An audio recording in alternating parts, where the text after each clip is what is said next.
hoy ya no existen estas fuentes. Ya no existen estas fuentes de el nombre o que nos sugiere el nombre Emaús. ¿Qué significa el nombre Emaús? Fuentes tibias. Vamos entonces ahí a ver esta palabra que hoy le hemos titulado de camino a Emaús. Capítulo 24 de Isaías, de Lucas, capítulo 24 de Lucas. Vaya conmigo. Yo me voy a ayudar aquí de este versículo 13. Ya llegamos ahí, el versículo 13. Dice el capítulo 24, versículo 13. Y aquí dos de ellos iban el mismo día a una aldea llamada Emaús, que estaba a 60 estadios de Jerusalén, e iban hablando entre sí de todas aquellas cosas que habían acontecido. Sucedió que mientras hablaban y discutían entre sí, Jesús mismo se acercó y caminaba con ellos, mas los ojos de ellos estaban velados para que no le conociesen. Y les dijo: ¿Qué pláticas son estas que tenéis entre vosotros mientras camináis? ¿Y por qué estáis tristes? Respondiendo uno de ellos, que se llama Cleofas, le dijo: ¿eres tú el único forastero en Jerusalén que no ha sabido las cosas que en ella han acontecido en estos días? Entonces él les dijo: ¿qué cosas? Y ellos le dijeron: de Jesús Nazareno, que fue varón, profeta, poderoso en obra y en palabra delante de Dios y de todo el pueblo. Y cómo le entregaron los principales sacerdotes y nuestros gobernantes a sentencia de muerte y le crucificaron. Pero nosotros esperábamos que él era el que había de redimir a Israel. Y ahora, además de todo esto, hoy ya es el tercer día que esto ha acontecido. Y aunque también nos han asombrado unas mujeres que entre nosotros, las que antes del día fueron al sepulcro, y como no hallaron su cuerpo, vinieron diciendo que también habían visto visión de ángeles, quienes dijeron que él vive. Y fueron algunos de los nuestros al sepulcro y hallaron así como las mujeres habían dicho, pero a él no le vieron. Entonces él les dijo: oh insensatos y tardos de corazón para creer todo lo que los profetas han dicho. ¿No era necesario que el Cristo padeciera estas cosas y que entrara en su gloria? Y comenzando desde Moisés y siguiendo por todos los profetas, les declaraba en todas las escrituras lo que de él decían. Dejémoslo hasta ahí un momento. Entonces, estos dos hombres que iban camino a Emaús, aguas tibias, nos están señalando como que algo bien insólito, algo bien, pues aún también como que jocoso, algo insólito y algo jocoso. Ellos estaban alejando de Jerusalén a un lugar, Emaús, aguas tibias, que no comprende como que ni es una cosa ni la otra, como que definitivamente la persona no está clara en el asunto, no está claro todavía en lo que es o lo que va a ser o lo que ha sucedido.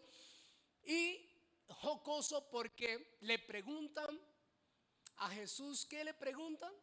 Que iban con el camino, porque el que iba y se les acercó al camino era Jesús. ¿Qué le preguntan a Jesús? ¿Eres tú el único forastero en toda esta región, en todo Jerusalén, que no sabes lo que ha acontecido? ¿Y quién sabía todo, sino él mismo? Pero dice que los ojos les habían sido velados para que no le conociesen. Entonces, pero eso nos da a entender que como lo vieron terminando a Jesús ahí, como lo vieron crucificado, todo ensangrentado, desfigurado, ya no quedaba ni la imagen. Porque un cuerpo glorificado, resucitado, es totalmente diferente. Totalmente diferente. O sea que él estaba vivo, hermoso, resplandeciente, mejor dicho, su vida total, su cuerpo, simplemente le quedaban las heridas de sus manos y de sus pies. Pero totalmente ya no había ninguna desfiguración. No le reconocían.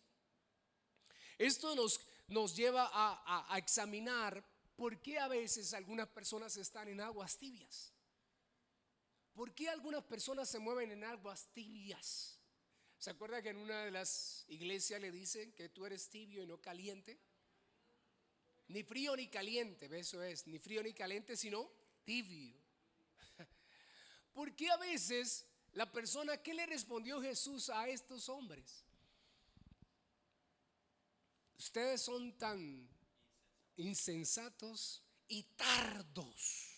En otra versión dice lentos. En cámara lenta. Para poder como que masticar qué es lo que nos dijo, qué es lo que sucedía, qué es lo que pasaba. Bueno, iban hacia aguas tibias. Ustedes son insensatos y tardos, le dice el Señor a estos dos discípulos, insensatos y tardos. ¿Para qué?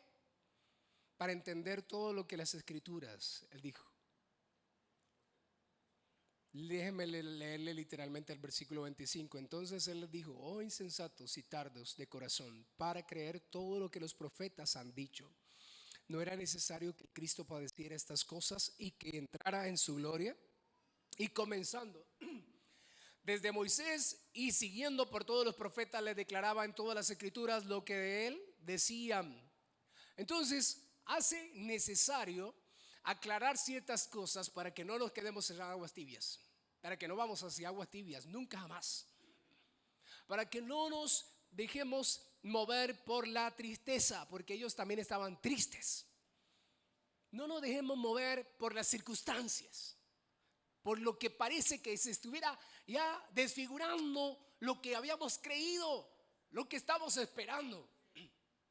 Porque parece que lo que los discípulos estaban esperando era que el Cristo de la gloria, pues entonces al que habían seguido todo ese tiempo, pasara algo sobrenatural, como que se habían olvidado de las Escrituras y de lo que Jesús les dijo, y también habían entrado en una profunda tristeza que ya no les cabía el dolor. Entonces es necesario aclarar, dice, y que empezando desde las que y comenzando desde Moisés y siguiendo por todos los profetas, les declaraba a todas las Escrituras lo que de él decían. Entonces vamos a aclarar un momento en esta mañana cómo es la importancia para que nunca más nos dirijamos a Emaús, en el sentido de una incertidumbre, de una tristeza, de una situación como que ya estoy tirando la toalla, estoy como conformándome, como que no sé, como que no entiendo.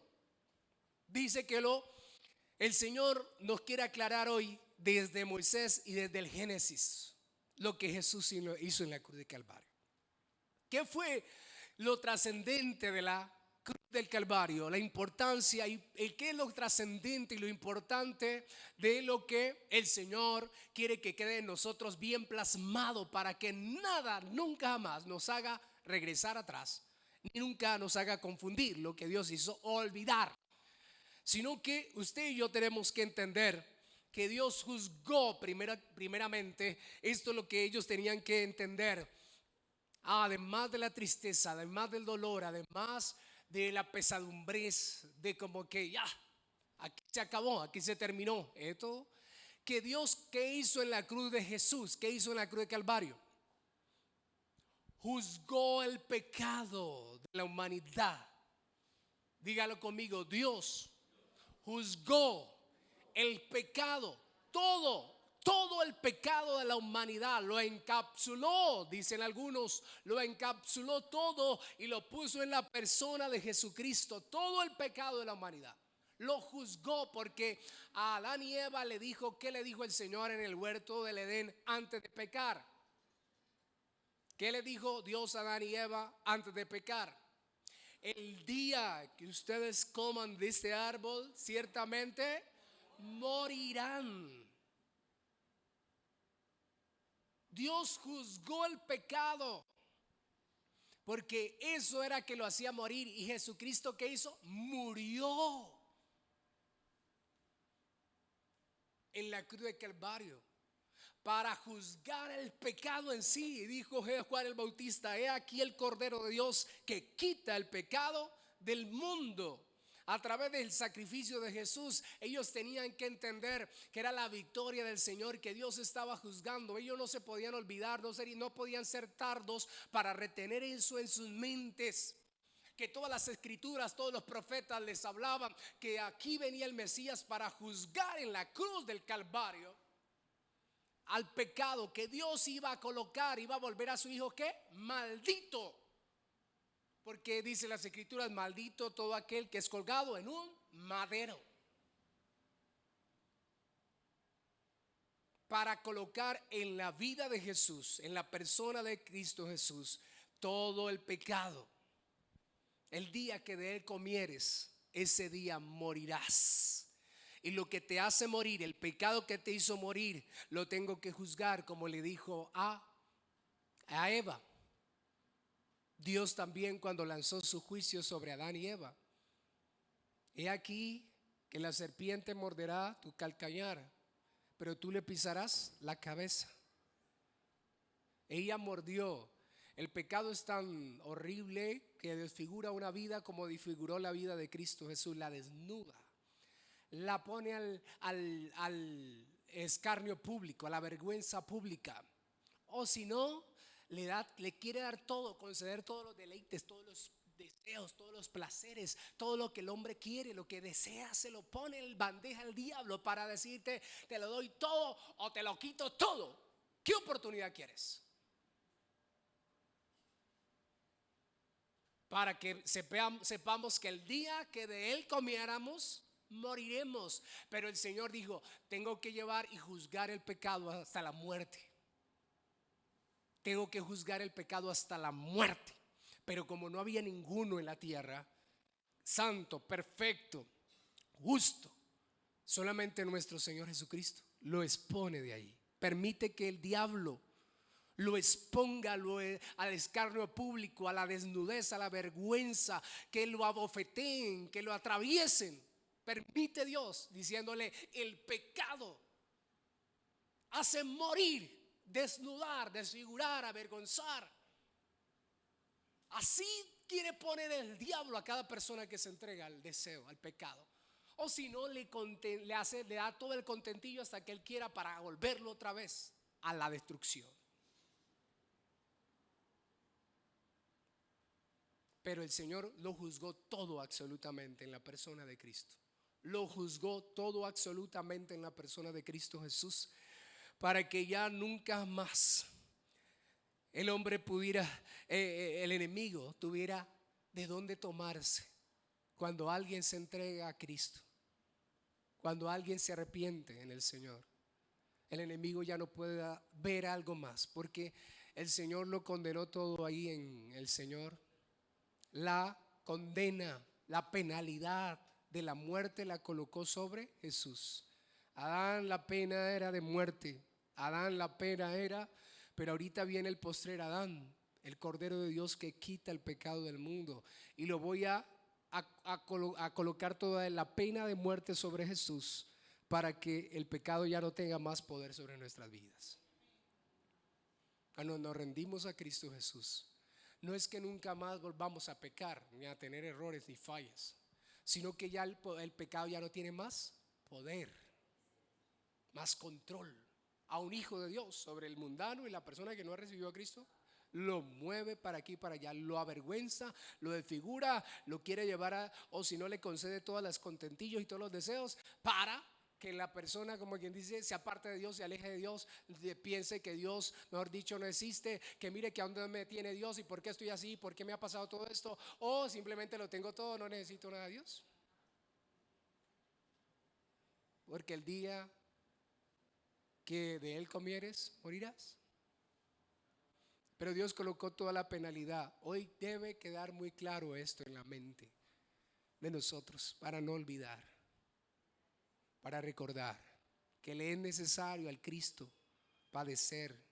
Dijo Jesús a esos discípulos, le era necesario padecer, le era necesario llevar toda la carga, la penalidad de Dios en un hombre justo, perfecto y verdadero, para que nosotros entendiéramos que ya no más va a tener más control el pecado sobre nuestras vidas, porque fue juzgado. Dios lo juzgó y lo llevó hasta la muerte, porque la paga del pecado es la muerte, mas la dádiva de Dios en Cristo Jesús es vida eterna. Amén. Gloria a Cristo. También que Dios necesita que quede claro en cada corazón y en cada una de estas personas, que por más que se le ha dicho, Jesucristo resucitó, se levantó de los muertos, lo vimos, está allí, Pedro lo vio, este lo vio, y los demás como si nada. Pues mira, no ha pasado nada. Pero si te dijeron que resucitó, pero si te dijeron que lo vieron este y lo otro, pero ellos iban alejándose hacia Emaús. Lo segundo es que nosotros entendemos que Dios derrotó a Satanás. ¿Dios qué hizo? Derrotó a Satanás. Cualquier uno podría decir, pero él es el príncipe de las tinieblas, el príncipe del mundo, todavía le está haciendo sus daños. El que yo les decía ahorita, para todo aquel que no tiene a Cristo, es el enemigo, todavía lo tiene dando vueltas. Pero el Señor ya quitó la cubierta de tinieblas, ya quitó el velo que cubre las naciones de los hijos de Dios. Esta victoria de la derrota de Satanás es para cada creyente, en cada vida del creyente, y a través del creyente hacerla saber al mundo. Pero cualquier uno podrá decir, ¿y por qué entonces tanta ruina, tanta miseria, tanta enfermedad, tantos problemas, tanta dificultad? Mejor dicho, el mundo de cabeza. ¿Por qué? Porque ya Satanás ha sido derrotado. Así lo dijo Jesucristo, que Él venció a Satanás, lo venció. Las escrituras claramente nos dicen que Jesucristo despojó a los principados y a los potestades y los exhibió públicamente, triunfando sobre ellos en la cruz.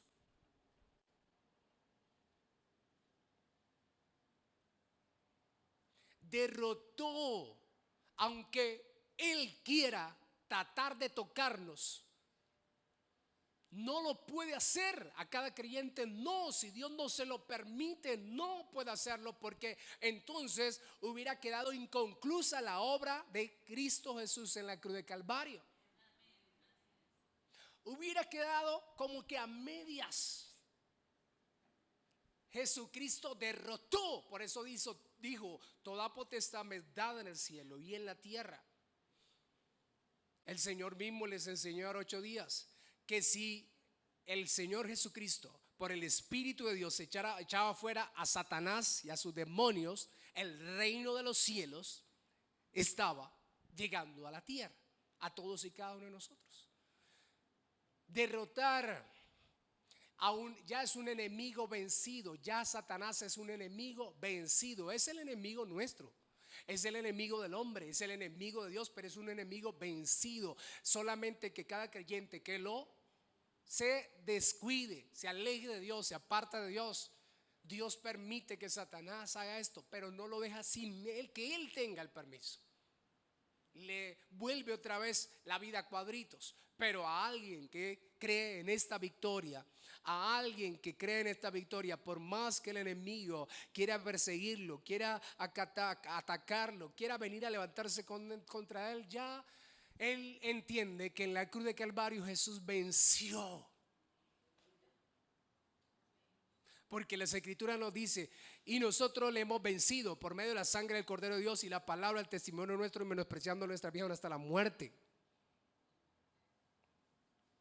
Y las Escrituras nos vuelven a decir todo lo que está escrito ahí: al que cree, todo Es posible.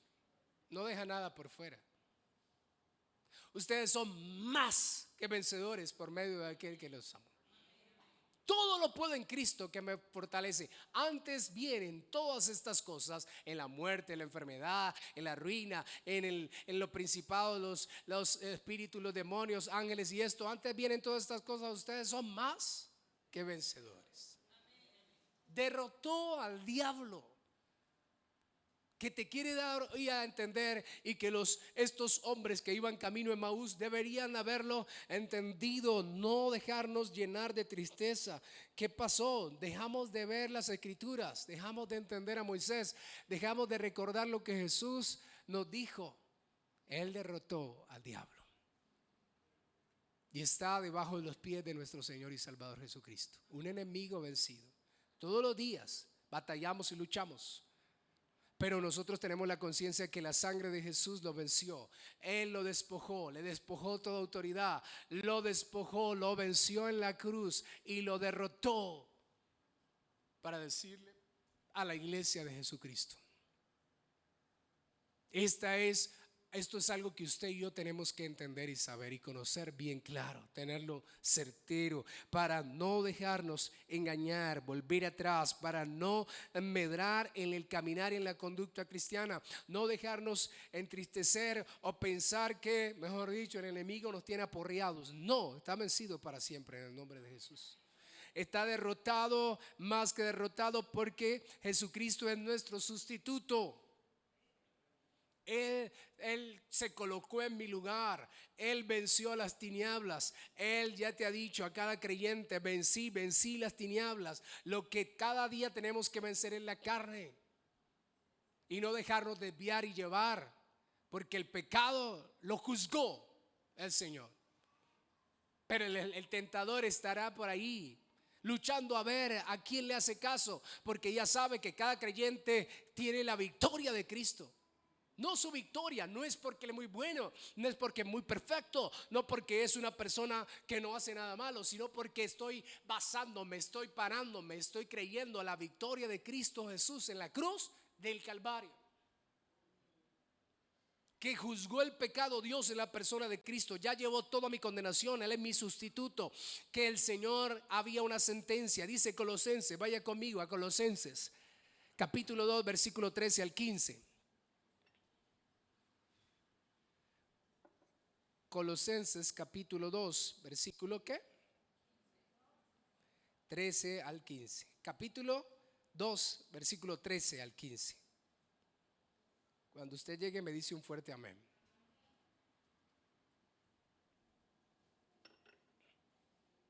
¿Llegamos ahí todos a Colosenses? Yo no todavía. Capítulo 2 versículo 15. Aquí estamos. Versículo 13.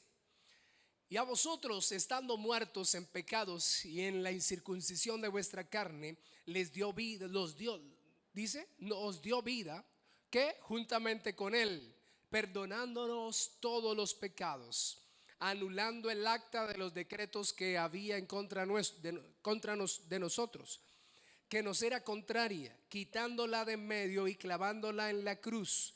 Y despojando a los principados y a las potestades, los exhibió públicamente, triunfando sobre ellos en la cruz. ¿Qué es lo que clavó el Señor en la cruz? Un acta de decretos, todas sus deudas, todas las deudas. Meta ahí también la del banco. Métala ahí también, dile: Señor, ya la meto.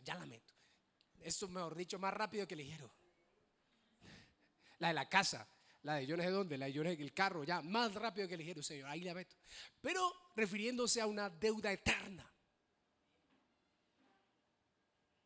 refiriéndose a una deuda impagable. Los israelitas tenían una costumbre de que cuando venía el jubileo, cuando venía todo este tiempo, ellos sacaban una lista de todas las deudas que le debían hasta a todo santo, ¿no? Y las colocaban ahí en el dintel de su puerta. Y entonces sucedía que el que les debía cobrar hacía esto? Se la llevaba o simplemente la clavaba, diciéndole ya está saldada. Ya está saldada. Y Jesucristo o el apóstol Pablo nos trae esa referencia para que nosotros entendamos. Toda la deuda que Satanás nos puede cobrar, que hiciste, que no hiciste, que tal vez por allá vos sabés, nadie sabe, pero Dios sí sabe, y yo también, no nos las puede cobrar si nosotros confiamos en el perdón de Jesucristo por la fe en la cruz de Calvario.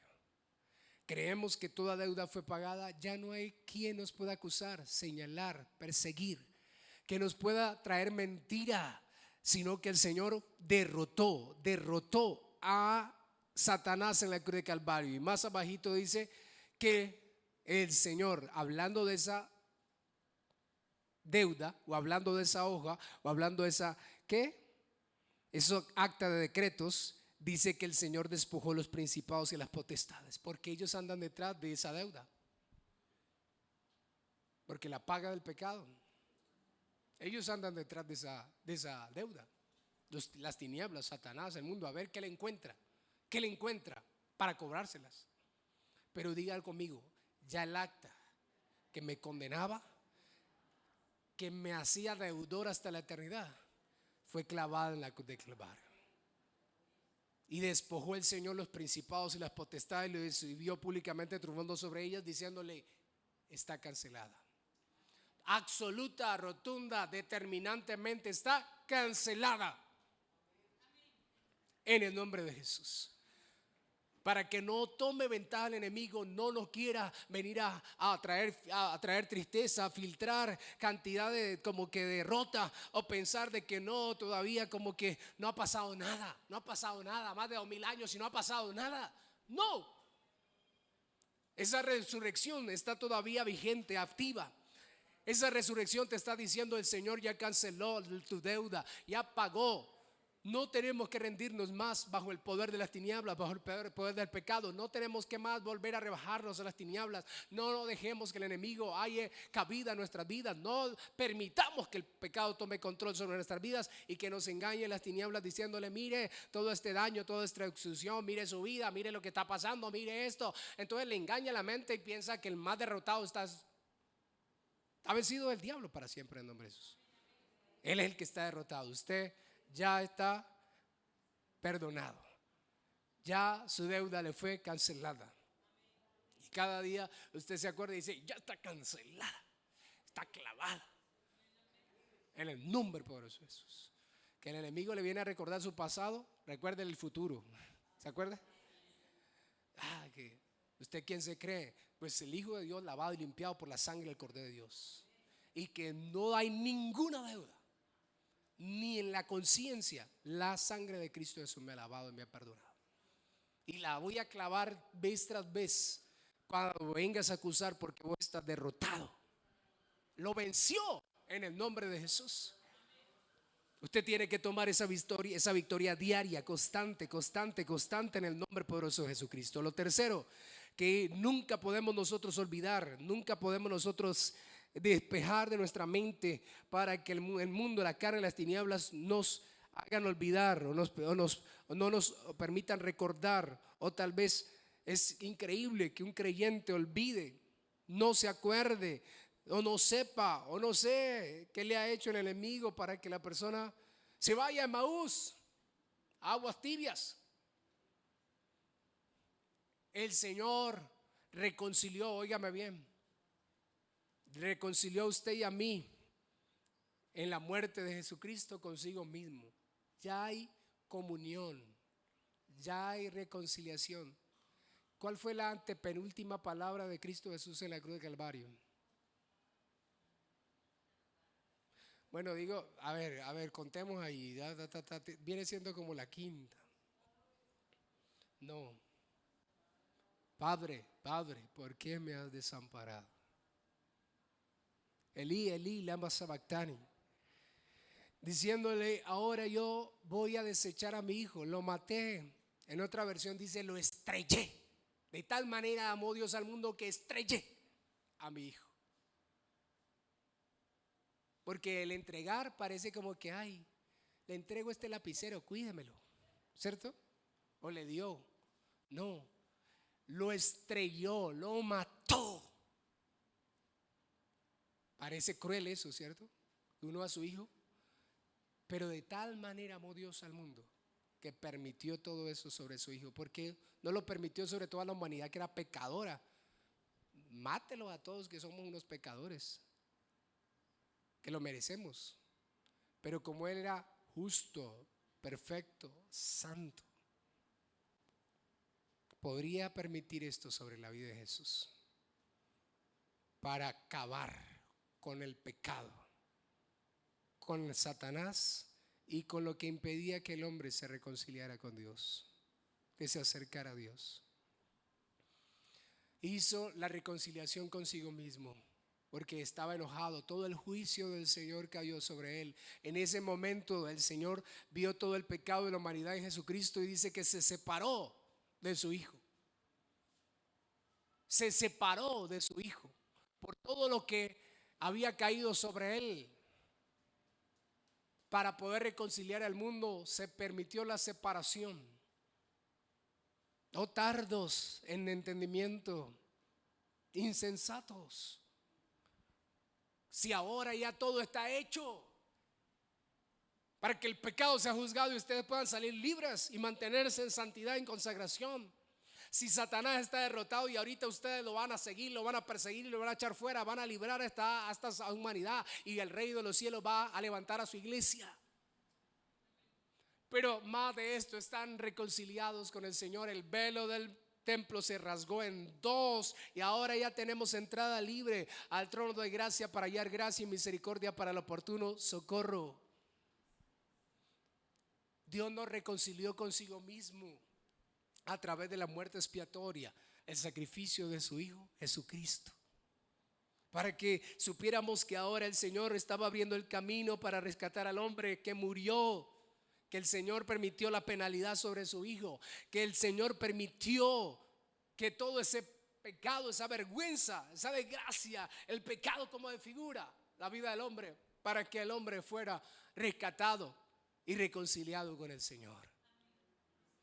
La victoria de la resurrección de Jesucristo nos da entonces a entender y aclarar y a recordar que esto fue lo que le costó al Señor nuestra salvación. ¿Por qué tardo en entender de que Él está vivo? De que Él me da la victoria de su resurrección, de que Él está vivo y las mujeres no están mintiendo y Pedro tampoco está mintiendo, sino que Él está ahí, es real. Y quiere darte su victoria para que venzas al pecado cada día, para que venzas a Satanás cada día y para que te unas al Señor cada día. En el poder de esa resurrección. Y no dejar que te engañe, te mienta, te destruya, te acabe, tal vez rebaje el pecado, las tinieblas. Tienes un Dios que se reconcilió, que te amó y se reconcilió contigo. Que se reconcilió contigo. Y ahora sí, ¿cuál fue la antepenúltima palabra de Cristo Jesús? Todo está consumado. No son las frases de alguien vencido, de alguien derrotado, de un mártir, sino de un ¿qué? De un vencedor, de un ganador. Me gusta la frase como la dice en inglés: finish. Acabó, ya pagué, consumado es. El pecado ha sido juzgado, el diablo ha sido derrotado y la puerta se ha abierto para que todos puedan llegar a Cristo, a Dios. Ahora hay camino libre. Phoenix, a la tristeza, al llanto, al lloro, a la mentira, a la desgracia. Phoenix, está acabado lo que te impedía acercarse a Dios. Por eso Él resucitó. Porque si se hubiera quedado muerto, no entenderíamos para qué murió. ¿Para qué murió? ¿Por qué se dejó sacrificar? ¿Para qué toda esa sangre derramada? ¿Para qué ese martirio? ¿Para qué? Si Él no hubiera resucitado, en vano hubiera sido la fe. En vano todo ese sacrificio, toda esa muerte trágica, el traspasar del costado, su corazón se derritió delante de Él. De todo eso hubiera sido en vano si no entendiéramos entonces que esa resurrección era necesaria. Solamente cuando, escúcheme bien, cuando Él, después en este relato de Emaús, iba pasando como que iba más lejos, pero entonces ellos le dijeron: ve, ¿por qué no vengas a comer el pan aquí con nosotros? Ya está tarde, ya está entrada la noche. Ven y quédate aquí un rato más con nosotros. Y entonces Él entró, se sentó con ellos, compartió. Y entonces solo hasta que partió el pan fueron abiertos sus ojos. Y ellos pudieron conocerle, que era el Señor, que era Jesús. Y se desapareció delante de sus ojos. Y ellos sí dijeron: no estaba. Cuando Él nos estaba hablando y nuestro corazón ardía dentro de nosotros, de todo lo que Él es para ti, lo que Él era y tenía que hacer para ti. Dios. Solo al partir el pan recordaron que su cuerpo era la victoria. La cruz es la victoria tuya y mía. Ahí fue abandonada la vergüenza, la tristeza. Ahí fue abandonada el pecado. Fue juzgado, fue derrotado el diablo. Y se abrió el camino para ti y para mí en esta hora. Jesús es el sustituto nuestro. Él, por su muerte expiatoria, sacrificial, reconcilió nuestras vidas con el Señor Dios Todopoderoso. Y nos está diciendo en esta hora: tetelestai, consumado es. En griego quiere decir esto: consumado es. No es una persona vencida, una persona derrotada, no es un mártir, no es un mártir el que lo está diciendo, sino un vencedor, un ganador, que sufrió hasta lo último, diciendo: hasta aquí he sufrido para vencer, he sufrido para ganar, para darte a ti la victoria, para que hoy te levantes por la resurrección de Jesucristo y declares: Él resucitó y Él venció, Él está vivo y Él me da su victoria todos los días, porque ahora yo estoy en Cristo, ahora yo soy del Señor, ahora el pecado no me puede controlar, no me puede detener, no se puede enseñorear de mí, porque el Señor lo juzgó y yo tengo que recibir su perdón cada día, cada instante, cada momento de mi vida, y tomar esa victoria en la cruz de Calvario, y no dejarme engañar por todo lo que sucede, por todo lo que pasa y por todas las tentaciones y maquinaciones del diablo, porque Él está vencido. El diablo está vencido para siempre. Pero tú estás unido al Señor, tú estás reconciliado con el Señor. Ya el Señor dijo: todo está consumado, porque la justicia mía, la santidad mía, el poder mío fue de ahí clavado, en el sentido de todo el juicio que Dios podía traer sobre la humanidad, su rectitud, su santidad, todo estaba ahí. Ahora puedo verte a ti por esa calidad de salvación. Puedo darte a ti el perdón y la reconciliación, porque ya en Cristo Jesús fue consumado todo lo que yo necesitaba. Que el enemigo acabara, que las tinieblas acabaran, que el pecado fuera derrotado en la cruz de Calvario. Cuando tú te acercas a Dios por medio de Jesús, Él te puede dar de tu justicia, su justicia, de su santidad, de su victoria, de su poder. Puedes colocarte sobre los pies. Podemos cortar la transmisión. Y quiero que hoy usted pueda ver aquí en esta